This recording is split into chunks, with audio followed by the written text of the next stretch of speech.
Iran आणि इस्रायलमध्ये सुरू असलेल्या युद्धजन्य परिस्थितीमध्ये अमेरिकेने सुद्धा उडी घेतली आणि अमेरिकेने सुद्धा इराणवर हल्ला केला। त्या पार्श्वभूमीवर आपण महत्त्वाच्या घडामोडी बघतो आहोत।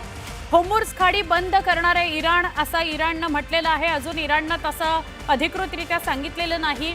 अमेरिकेच्या हल्ल्यानंतर इराण या निर्णयाच्या तयारीत आहे की होर्मुझ ही खाडी बंद करायची वाहतुकीकरता।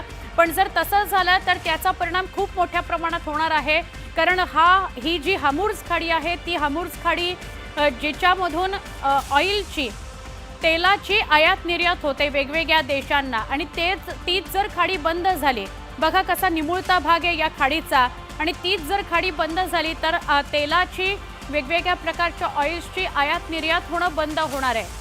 होर्मुझ ही खाडी आहे आणि ही होर्मुझ खाडी आता बंद करण्याच्या इराण तयारीत आहे। तुम्ही जे स्क्रीनवर बघता आहात ते स्क्रीनवर होर्मुझ खाडीचं दृश्य आहे। कोणता भाग इराण बंद करू शकतो ते आम्ही तुम्हाला लाल रंगाच्या चौकोनांमधून दाखवतो आहोत। जर तसं झालं, तो भाग बंद केला होर्मुझ खाडीचा, तर तेलाची जी आयात निर्यात होते आहे वेगवेगळ्या देशांमध्ये ते शक्य होणार नाही, आणि मग भारताला किंवा इतर देशांना सुद्धा तेलासाठी ऑइलसाठी वेगवेगळ्या पर्यायांना शोधावं लागेल। कुठून तेल आणता येईल या पर्यायांना शोधावं लागेल।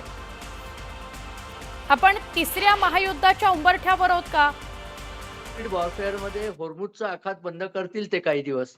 पण ते सुद्धा फार दिवस त्यांना करता येणार नाहीये. त्याचं कारण आहे की इराणचं नौदल सुद्धा खूप निकामी झालेलं आहे.